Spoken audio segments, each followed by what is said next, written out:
Hey guys, welcome back to Ashley's Homestead Adventures. I am out doing morning chores this morning. It's a brisk 33 degrees, but I had a few great questions in the comments, and I wanted to address them. The first one is about the chicken water for the garden coop, and it was, when does it get cleaned? Well, the answer to that is it gets cleaned pretty much every day. Sometimes they can go a day where they haven't mucked it up, but most of the time it is every single day. Now, there's ice on all of the water this morning, you can see. Now, Billie Jean's has got it's got a few leaves in it, but I'm not worried about that.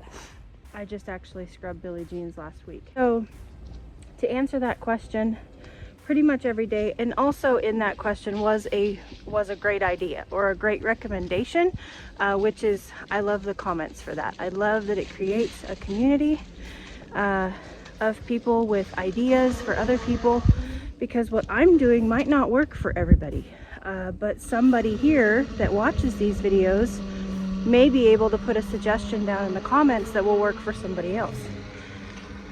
So the suggestion or comment was, could you use a regular waterer?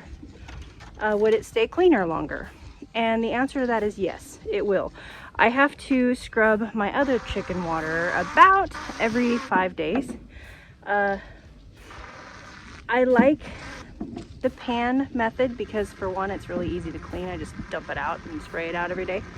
And for two, I like it in the summertime because they can actually walk through it and they stand in it, and it cools them off in the summer. We have really hot summers here in north central Arkansas, and so I do love that. So that's kind of the answer to the questions on that comment. Another one that I've been getting a lot is about the tail bags on the horses. And basically, why tail bags? Why are some of them wearing wraps and some wearing bags? So the answer to why tail bags is because I'm trying to heal and condition their tails for the long fly season that we have. So their tails are what they, part of their defense against bugs and flies in the summertime. They swish their tails and it knocks the flies off of them, and so in the wintertime, when we don't have any bug pressure, I try to do everything I can to give them the best fly swatter I can in the summer. So by wrapping them up and deep conditioning them, it gives them a really good environment to repair, get strong, and grow quickly to have a good fly swatter for summertime. And I like the wraps because it protects each individual strand of the 3 strands in a braid, so you don't get any breakage from braiding, which there is a minor amount of breakage in braiding, but there's breakage. And so I do like the wraps better than the bags, but the bags are cheaper, and the bags are honestly just what I had to order new wraps in. So that's why some are in bags and some are in wraps. My preference is wraps over bags, but I'm not super picky. If all I have is a bag, then I will put that in.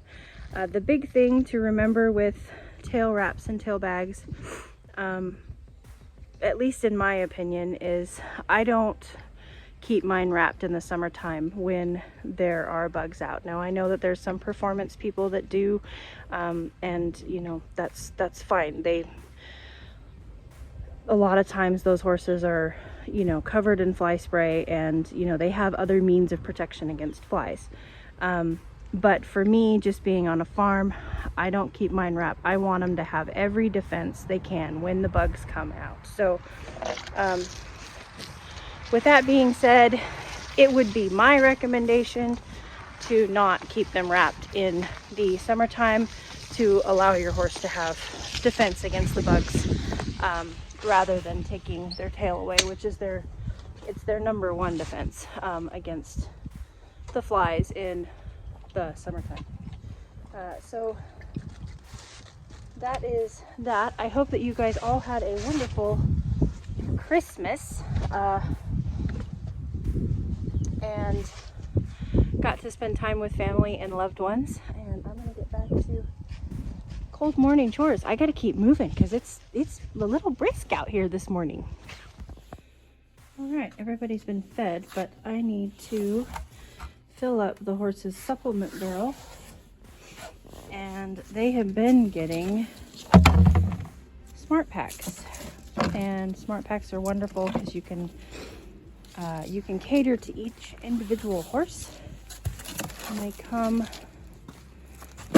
nicely pre-packaged like this. But there's a lot of waste in this, so we're finishing up what we have of these, and then we're going to go to buckets because I don't like the waste with these. But they are nice for some people because they can, you can individualize each horse, and it makes it, you don't have to remember. They remember for you, and it comes once a month, and it's a great thing. And so what we've been doing is we've been just putting most of the horses, there's a couple horses that have special stuff, but most of the horses just go in here, and then we just give them a scoop out of here. We figured out how much is in here, and so anyway, I need to refill this bucket, and I have a garbage thing there, and that's what I'll be doing. And it's super bright out here. It's finally warmed up to 37 degrees, and I'm warm.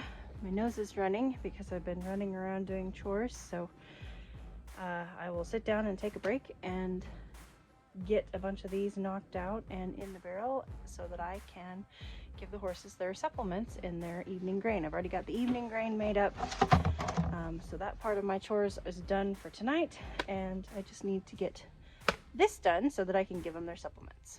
So I'm going to get it done and I'll come back. There. Now we have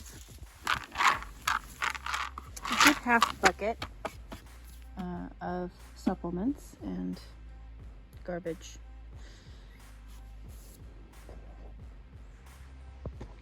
And I guess I should probably explain a little better of why I like the bucket option, and explain that I'm not judging anybody that so decides to go this route. If that's the easiest and best way for you to get supplements into your horse, then I think that's great. But for us, what I love about it is you could see, so that Tupperware was full. That is 1 month supply for one horse. I have 5 horses. So that is a lot of unnecessary waste for my farm. So the buckets, when the buckets come and I get done with the buckets, I can reuse them on the farm. I can use them for water buckets. I can use them for, hauling dirt around. I can drill holes in the bottom of them and plants in them, put plants in them. So we can find jobs for buckets. We don't just automatically throw them away, but we cannot find jobs for the plastic single packs that Smart Pack offers. But so that's just my clarification on that. Not judging anybody by any means. If that is what works best for you, then that's great, but it is not what works best for me. So we try as best we can to waste as little as possible, and that is one way that we can improve here on the farm. So I am going to haul this, well, the cardboard is going in my cardboard pile, which is getting quite large. My husband actually asked me, can we maybe burn that in the spring with what you don't use? I said, yeah, we probably could. And this is going into the feed room.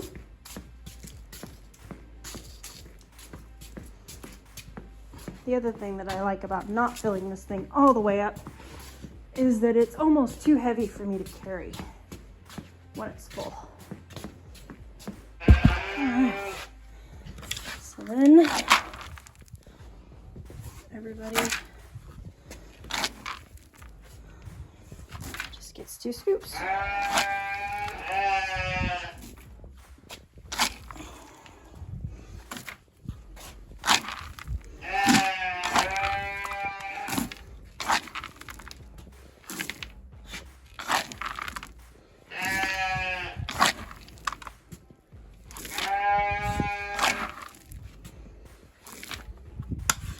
Easy peasy. And I guess that is a good question that I can go ahead and answer here. You might ask what supplements the horses are on. So,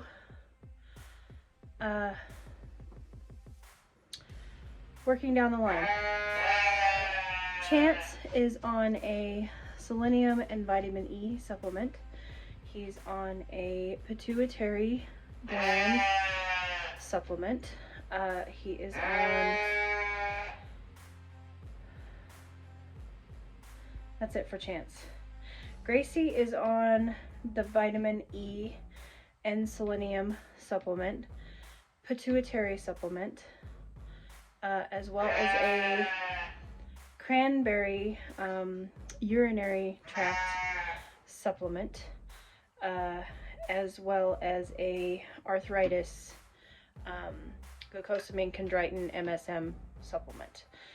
And Gracie and Chance both take prescriptions for their pituitary gland issues. They take Prisen, which is a prescription to help regulate their Cushing's and their diabetes. And then Gracie also takes an everyday painkiller that is easy on her organs. So she takes Equiox, which is kind of a form of Butte, but it's not bad on their system. So they can take it long term and not have ill effects on their kidneys or their liver. And then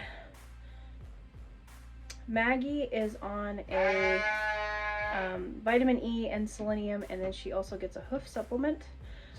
Josie just gets the vitamin E and selenium, and Velvet just gets the vitamin E and selenium. And I am actually doing away with the vitamin E and selenium for those 3 horses, everybody besides Chance and Gracie. Everybody's going to get it through free choice salt and minerals that I have found and ordered. So they will have a free choice of being able to do that. Chance and Gracie will also have a free choice to where they can get extra if they want it, but it will go into their grain as well, because vitamin E is a direct relative to helping with Cushing's and diabetic problems in horses. So it is kind of like one of those mobilizers, and what we call them in the medical or in the herbal medicine field, we call them mobiles or energizers or oilers. They are the vitamin that helps the minerals do what they need to do, or helps the body absorb what they need to absorb from certain minerals. So a lot of these things go together in natural medicine, and so therefore vitamin E is one of those things. Vitamin E helps these horses.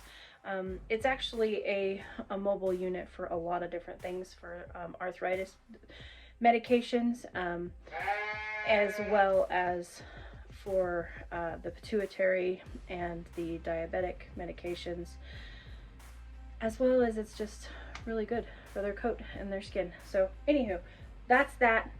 There you go. There's a down low in case anybody was wondering what everybody's getting as far as horses go. And there you go. The sheep and the heifer and the chickens just get free choice minerals. So I have minerals specifically for sheep, I have minerals specifically for cows, and then of course I have the chickens get primarily just a mineral salt, like a all across the board white mineral salt, and kelp. They get free choice to kelp and minerals. So there you go. There's my mineral vitamin thing in case you wanted to know. I'm headed out to work on fences. Got some extra tape, my scissors, my hammer, but I'm gonna see if I can find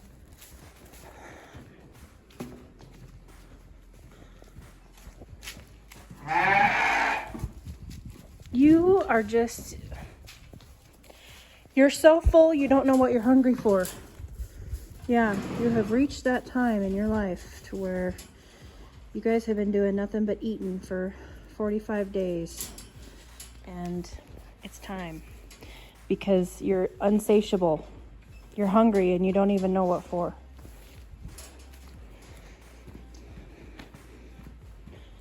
That happens with lambs.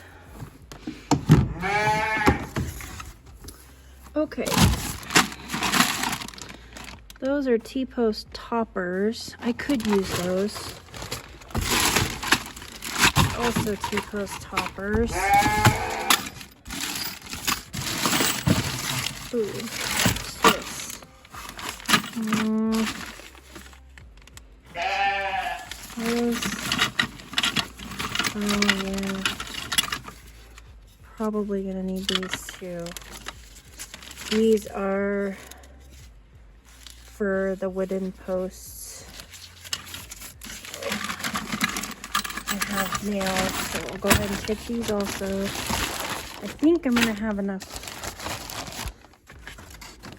tape for now, so we'll just take these.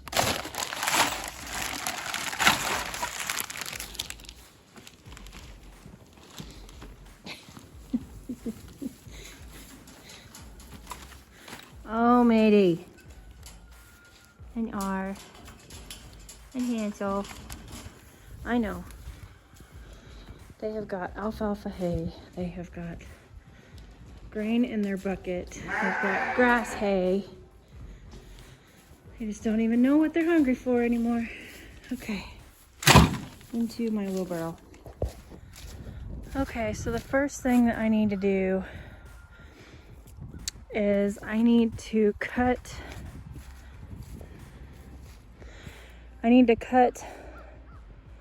those two lines that go that way. I need to cut those off and get rid of those. Then I need to figure out how I'm gonna get, I probably should just start the charger, and I think what I'll do is I think I'm gonna run it to that post and then start running it that way. And that way, and it'll just be one strand, I'll just run it along the top of the fence, and then I can just grab from the top and run that wire down and out for my cross fences. But first I need to take this whole line here down. So, and then I'll have to reconnect my two side pastures, and I also need to make another side pasture because we're doing a rotation, so I need 3 on this pasture here now. So I'm gonna get to problem shooting that, and then eventually I'll need to also, I'm gonna take this down and I'll have a hot wire that runs the full length of this fence as well. But I don't need that at the moment, so, and Billie Jean's got plenty of room in this pasture here, so we'll just get to working on this pasture, which is our hayfield. The other reason that I need to get this done today is because I need to move the compost piles. I need to turn them, and I also don't have any room to clean the barn out until I get the compost piles moved. We're all the way down to the fence down there, so I need to get that done as well. Okay, so here's what I've done so far so that I can go ahead and turn the fence back on for Billie Jean, because Billie Jean, though I cannot, oh, she's down there sleeping in her hay, being all cute and such. So since, hang on. Since Billie Jean is still out here, not that she tests fence or anything, but because I like to keep you know, keep things hot where they need to be hot. This is what the connection to her fence is going to look like. I've gone ahead. I needed to tie the two together because that was being done a completely different way. So I went ahead and I got a line running from top to bottom now. You can see that right there. And then I stretched that line up to the fence, and I went ahead and started, you know, these are going to be my permanent fixtures to the fence. So I went ahead and I did one there, and then I did one up here. Now you might ask why I did the one up here facing out where this one's facing, you know, to the side. The reason is because that is going to be a line that runs primarily that way. That's its only one coming from this way. It's going to have lines running both directions laterally, so to speak. So if you want to call this one the vertical one and those the lateral ones, that's why I did it that way. And then went ahead and connected the juice back up, and now I can turn this on and it is hot, and I can go about working on the other fence and know that Billie Jean is safe in her pen. It's like Hazy's trying to talk Rimmer into playing. Something I also noticed was a lot of this wire had not gotten the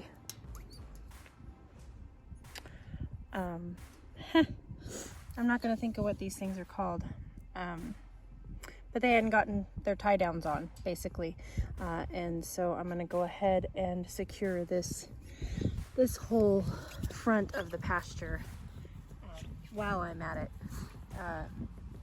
just to make sure that, well, and the roadside, I'll make sure that that's secured as well. Just kind of as I go through and make pastures, I'll make sure that I double check and get these finished up for Mr. Wonderful. I don't think I'm going to get that one done on this project, so to speak. I'll probably do that fence line when I take down the hot wire on Billie Jean's side. At this point, there's no animals touching it, so it's not a pressure to get it done.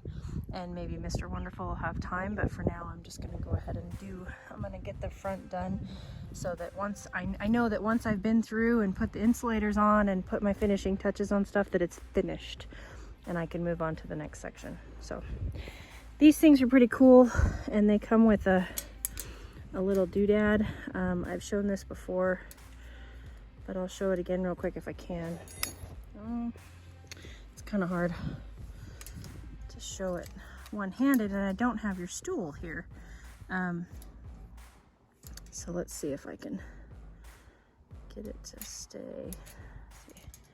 Now I've got the tool already on it. Let's see if it'll focus. It might not focus for you guys, but basically this little tool just allows you to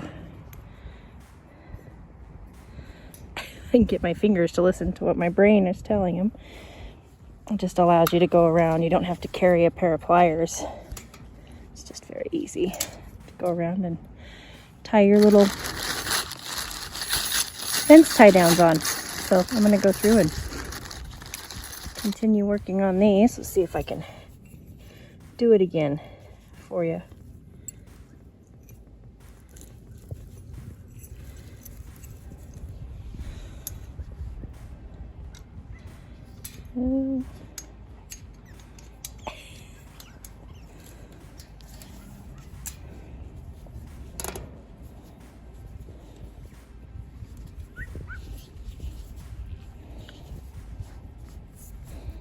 Look at that. One-handed, you guys. How cool is that? What a neat little tool. Let's see if I can get it to focus on it. This is the tool. I actually just saw it today at Tractor Supply while going and getting insulators. I think it was $4.42 or something. Not an expensive tool. you will use the bejesus out of it. If you're a gardener or farmer or anything, I use it on, I use these rings also for cattle panels in the garden. Use it all the time, so it's a good little tool.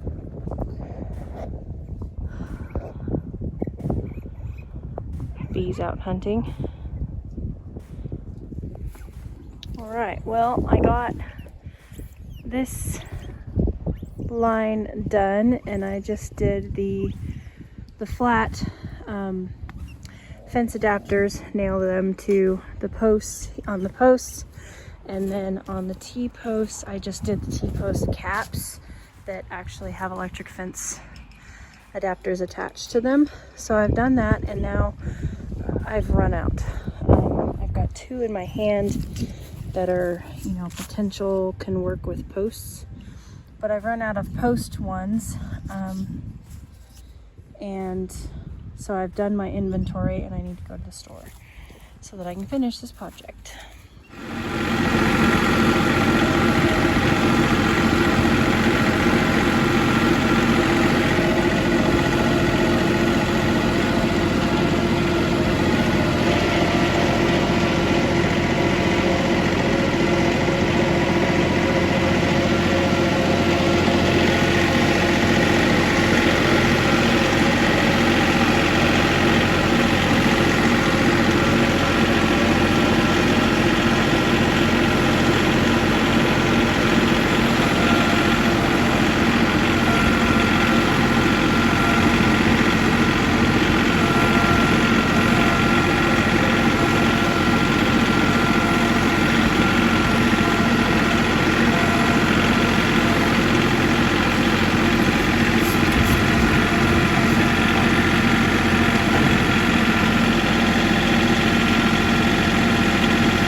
These are some of the new insulators that I found at Tractor Supply today that I thought would be cool to work.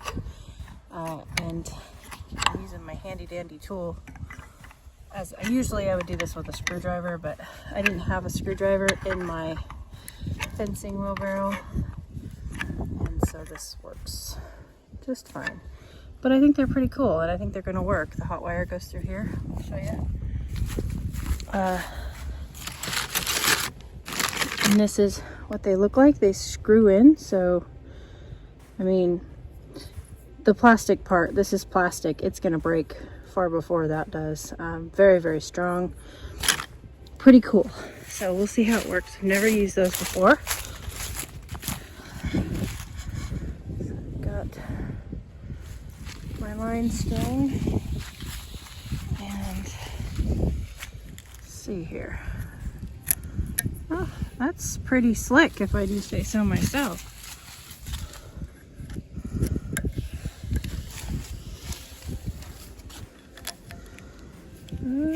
See, it's got a little slit there where the stuff goes in, the tape goes in. Stuff, I'm sorry you guys, the words are not with me today.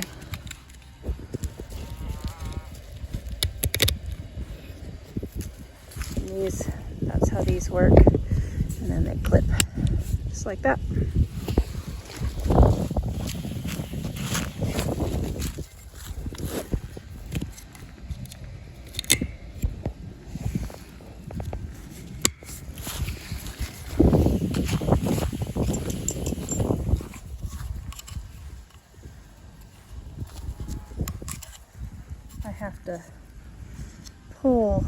I have to use my other hand to pull them out. Let's see if I can show you.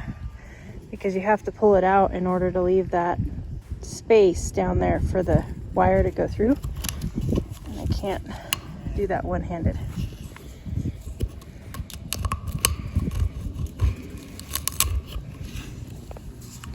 Barely do it two-handed today. It's cold out here. Alright. Uh-oh, I'm wrapped around my wheelbarrow. Alright, so I have these two pins here are refinished. So I just brought a tag out from the main line, the hot line, which runs along the top of the fencing now, and put one of my temporary posts there. And we have a gate here for this pin, and then this pin, we have this gate. Same idea, same fasten here, just up top and down below.